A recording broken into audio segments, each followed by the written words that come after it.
Je m'appelle Jean-René Bois, j'ai 60 ans, je suis BPCO depuis 10 ans et j'ai été hospitalisé au service de soins respiratoires de l'hôpital Salpêtrière en janvier de cette année, où j'ai beaucoup appris sur ma maladie et sur mon gros problème d'essoufflement. Et donc j'ai intégré le projet patient qui permet de se déplacer avec une trottinette pour les insuffisants respiratoires.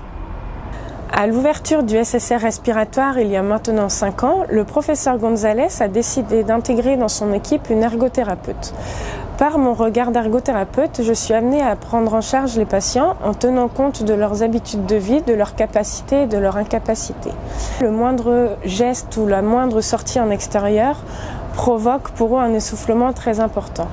C'est pourquoi l'association BP&Co, qui est une association de patients atteints de la pathologie BPCO et hospitalisés dans le service, a permis de créer des échanges sur ce sujet. La mise en place de Café Patient, qui est un rassemblement des patients hospitalisés et sortis d'hospitalisation, a permis à nous thérapeutes, mais également de patients, de faire émerger différentes discussions sur ce sujet, et l'idée de la trottinette électrique a alors été proposée. Actuellement, on a 29 patients qui ont réalisé les essais de trottinette électrique dans le service. À la suite de ces différents essais, nous avons pu nous rendre compte de l'évolution de ces patients qui, au fur et à mesure, augmentaient leur distance et présentaient moins d'essoufflement dans leurs déplacements.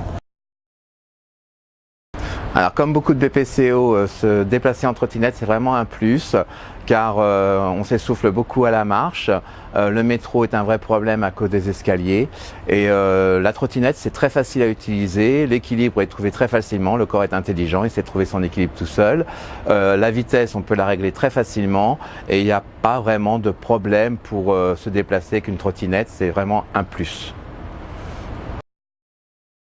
Et j'espère qu'on pourra ainsi démontrer scientifiquement que ça fait du bien aux malades et partager l'information justement avec la communauté, tous nos collègues, et voire même à l'international. Je suis assez confiant de ça, vu le résultat spectaculaire qu'on peut obtenir avec un outil aussi simple que ça. Mais il fallait y penser et notre ergothérapeute et nos patients et l'association de malades l'ont fait.